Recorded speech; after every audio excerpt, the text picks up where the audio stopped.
जय हिंद सोल्जर्स। रण का आगाज हो चुका है और रणोभूमि में जो आप लोग तहलका मचा रहे हैं उसी के बीच एक नई खटपटाहट सी जो है सुनाई देने लगी है सिलेबस को लेकर के कि अग्निपथ का जो सिलेबस है सर, एयरफोर्स के लिए, एयरफोर्स वाई ग्रुप के लिए जो रागा का सिलेबस है उसके अंदर कुछ अपडेट नजर आ रहा है। ऑफिशियल सिलेबस के अंदर पहले जो सिलेबस हुआ करता था उसमें एग्जाम में जो चीजें आती हैं उनमें कुछ अपडेट नजर आ रहा है। तो उसी अपडेट के ऊपर आज हम बात करने वाले हैं कि कैसे जो है चीजें डील करेंगे हम आगे वाले कुछ दिनों में, और आपका सिलेबस क्या बदलाव हुए हैं, क्या नई चीज जुड़ी है या कुछ नया घटा है, उस चीज के ऊपर बात करेंगे। ऑफिशियल सिलेबस जो आप लोगों की वेबसाइट पे आया है, एयरफोर्स की वेबसाइट पे आया, उस सिलेबस के ऊपर भी थोड़ी सी बातचीत की जाएगी। और इस वीडियो में मैं रागा सेक्शन में जो रीजनिंग आती है बेटा जी, है ना, ध्यान देखिएगा। इस वीडियो में हम लोग जो है फॉर अग्निपथ रिक्रूटमेंट स्कीम जो है उसके अंदर जो सिलेबस रागा का है, रागा के अंदर 3 टॉपिक्स होते हैं। दैट इज जनरल मैथमेटिक्स जो 7 से 8 नंबर की आती है out of 30, total 30 number paper होता है। जनरल मैथमेटिक्स जो 7 से 8 नंबर की आती है वो, general knowledge and current affair that is 7 से 8 नंबर की बेटा, ये भी आती है आप लोगों की। और जो बाकी के नंबर बच गए reasoning that is verbal and non verbal reasoning, जो कि लगभग थोड़ा सा ऊपर नीचे चलता रहता है, 14 नंबर से 16 नंबर तक की एवरेज हम मानते हैं इसको कि 15 नंबर की रीजनिंग आती है आउट ऑफ 30। तो ये 3 टॉपिक्स बेसिकली आप लोगों के रागा के अंदर आते हैं। वाई ग्रुप के अंदर 2 पेपर होते हैं, इंग्लिश का 20 मार्क्स का, और दूसरा जो पेपर होता है वो होता है बेटा जी रागा का 30 मार्क्स का। टोटल 50 मार्क्स का पेपर होता है और 50 मार्क्स में से अच्छा खासा वेटेज कवर करती है रीजनिंग। और अब इस वीडियो में हम रीजनिंग के ऊपर ही बात करने वाले हैं। सबसे पहले जो भी आपके सामने स्लाइड आने वाली है, आपकी स्क्रीन पे जो अभी स्लाइड आएगी उसके अंदर आपको ये पता चल पा रहा होगा कि अग्निपथ रिक्रूटमेंट स्कीम के अंदर रीजनिंग के साथ क्या बदलाव किए गए हैं। मैं एक बार आप लोगों के सामने स्क्रीन के ऊपर उस सिलेबस को दिखाता हूं बस। हाँ, सिलेबस देखते हैं तो फील आया होगा, बस इतना ही, बस इतना ही। पर इसके अंदर भी बहुत कुछ चीजें हैं जो मैं आपको भी बताने वाला हूं, ध्यान से सुनते जाइएगा। ये सिलेबस है ऑफिशियल साइट का सिलेबस। नंबर सीरीज आप समझते ही हैं, नंबर सीरीज किसको कहते हैं? Direction, distance, mathematical operations, number, ranking and time sequence. Basically ये क्लॉक के बारे में कहा गया है। रैंकिंग चैप्टर आपको पढ़ा दिया। नंबर सिस्टम या नंबर सीरीज के बारे में यहां बात करी गई है। Assign scientific value of mathematical digit, तो यहां पर जो है वो नंबर रीजनिंग के बारे में ही बात करी गई है। बेसिकली मैं आपको अभी जैसे कुछ चीजें बताऊंगा उनसे आपको पता चलेगा कि आखिर ये चैप्टर है कौन सा। थोड़ा देर रुको, ठीक है। इंसर्ट, करेक्शन, मैथमेटिकल साइंस, तो ये chapter is a part of this chapter. Mathematical operation का ही पार्ट है। मैंने आपको 2 पार्ट्स में मैथमेटिकल ऑपरेशन करवाया हुआ है जहां तक आपको ध्यान हुआ। Human relation that is blood relation.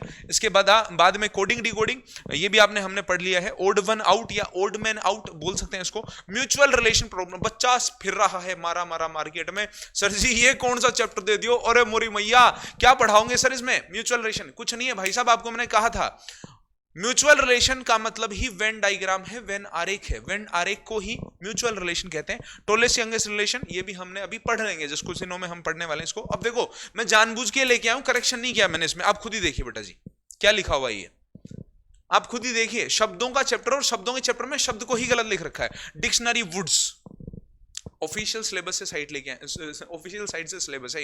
इसके अंदर कुछ कमियां हैं वो आपको बताने वाला हूं, भी थोड़ी देर रुकिएगा आप लोग। एनालॉजी, अब नॉन वर्बल रीजनिंग लिख दी।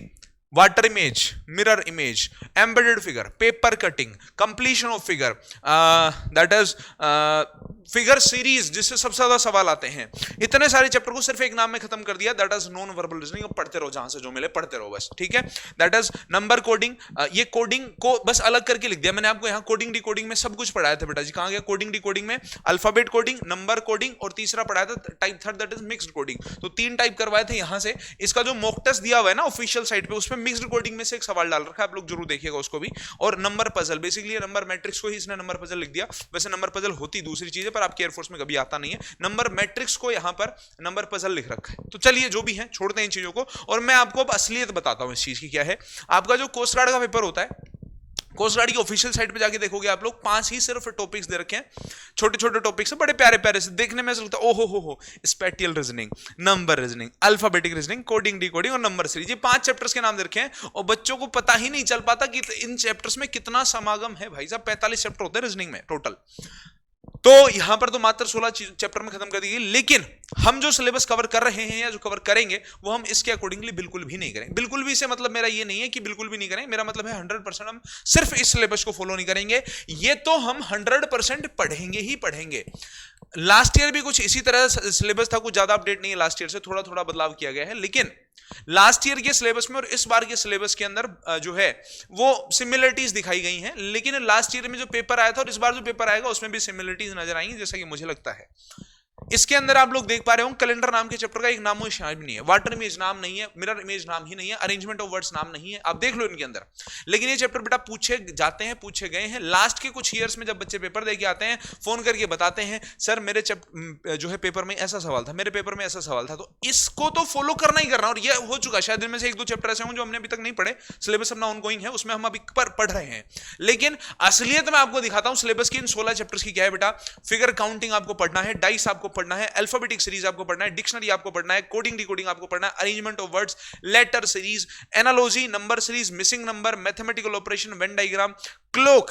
बहुत नॉर्मल क्वेश्चन आता है, बच्चा बोलता है कि सर ऑफिशियल सिलेबस में तो वो दे ही नहीं रखा, ऑफिशियल सिलेबस में तो क्लोक नाम का चैप्टर दे ही नहीं रखा। अब देखना एक बार, थोड़ा सा देखिएगा जरा ऑफिशियल सिलेबस पे नजर मार के, यहां देखना, इधर आओ, ये देखो।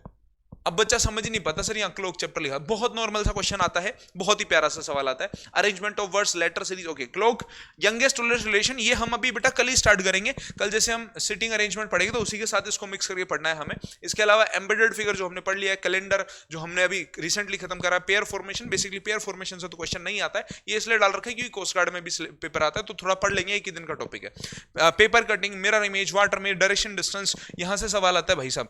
Blood relation, non verbal series, ये जो मैं बताया था बेटा, मॉक टेस्ट जो अपलोड किया है एयरफोर्स ने, उस मॉक टेस्ट के अंदर 5 सवाल डाल रखे हैं इस चैप्टर के। 15 सवाल आते हैं रीजनिंग के, 4 से 5 सवाल इस एक चैप्टर के डाल रखे हैं। ऐसा नहीं है कि मॉक टेस्ट का पैटर्न गलत है, लेकिन नॉन वर्बल रीजनिंग से 4 से 5 सवाल आते हैं, उन्होंने क्या किया, एक ही चैप्टर से 4-5 सवाल डाल दिए, जो कि गलत भी है, बट हम इसको भी डीपली बहुत अच्छे से पढ़ने वाले हैं। इसके अलावा कंप्लीशन ऑफ फिगर और अनस्क्रैम्बलिंग, ये पूरा चैप्टर लगभग आपके, पूरा सिलेबस आपके लगभग 120 घंटे के समथिंग का है, जिसमें प्रैक्टिस क्लासेस और कॉन्सेप्ट क्लासेस सब कुछ इंक्लूडेड है। तो बेटा ये है ऑफिशियल सिलेबस, क्या भी ऑफिशियल सिलेबस कह सकते हैं अपन कि ऑफिशियल सिलेबस का भी ऑफिशियल सिलेबस है ये। 27-28 चैप्टर इसमें कम नहीं करेंगे, कुछ ज्यादा ही 1-2 चैप्टर और ऐड करेंगे शायद आते आते हम आखिरी में। तो आप लोगों से फिर भी मैं एक बार बोलूंगा बेटा कि ऑफिशियल सिलेबस जहां तक है ठीक है, बट हमेशा ऑफिशियल सिलेबस हम फॉलो नहीं कर सकते हैं। कड़वे लगेंगे शब्द, लेकिन मैं कह देता हूं बेटा, जो पेपर बनाते हैं ना या जो ऑफिशियल सिलेबस बनाते हैं, वो कोई बहुत ही प्रोफेशनल टीम नहीं बैठी होती है। पेपर कोई और बना रहा होता है, मॉक टेस्ट कोई और अपलोड करेगा, सिलेबस कोई और बनाएगा, भाई साहब ये ठीक है, रीजनिंग के अंदर ये आते हैं, ये इजी टॉपिक्स हैं, इनमें से क्वेश्चन आएंगे।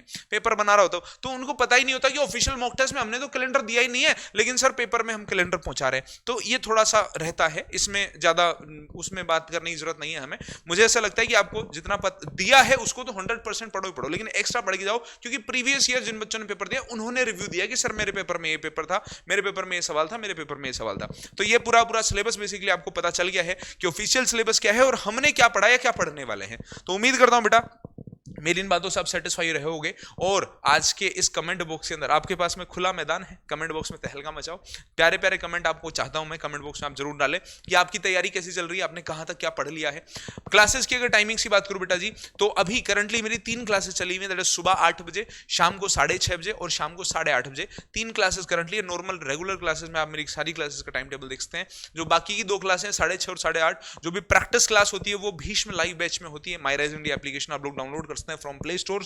यहां पर आपको सारी की सारी लाइव क्लासेस मिल जाएंगी, मेरी ही नहीं सारे टीचर्स की। और यह है भीष्म पीडीएफ बैच, इसके अंदर आप लोगों को हर एक क्लास के बाद उसके टीचर के handwritten mock test, handwritten class notes और चैप्टर वाइज मॉक टेस्ट और मिक्स मॉक टेस्ट जो है वो आपको पीडीएफ बैच में मिलते हैं। तो दोनों जो बैचेस हैं वो आप एनरोल कर सकते हैं। किसी भी तरह की इंक्वायरी के लिए आप इन नंबर पे कॉल करिए, ये हमारे हेल्प डेस्क नंबर है, या आप लोगों को हेल्प जिस भी प्रकार की आपको चाहिए प्रोवाइड कराएंगे। तो इस नंबर पे व्हाट्सएप कर सकते हैं, इन दोनों पे कॉल कर सकते हैं आप लोग, ठीक है जी। तो आज के इस वीडियो में इतना ही। आप लोगों से उम्मीद करता हूं मैं कि प्यारा सा कमेंट आप लोग कमेंट बॉक्स में जरूर छोड़ के जाएंगे। कैसा लगा आपको वीडियो, क्या आपकी तैयारी उस लेवल की अब हो चुकी है कि आप पेपर के अंदर जो है लठ काट के आप एकदम खतरनाक लेवल पे। तो चलिए मिलता हूं अब आपसे मैं अगली क्लास में, तब तक के लिए नमस्कार, जय हिंद, जय भारत, वंदे मातरम, टेक केयर बेटा, bye bye, love you all, जय हिंद।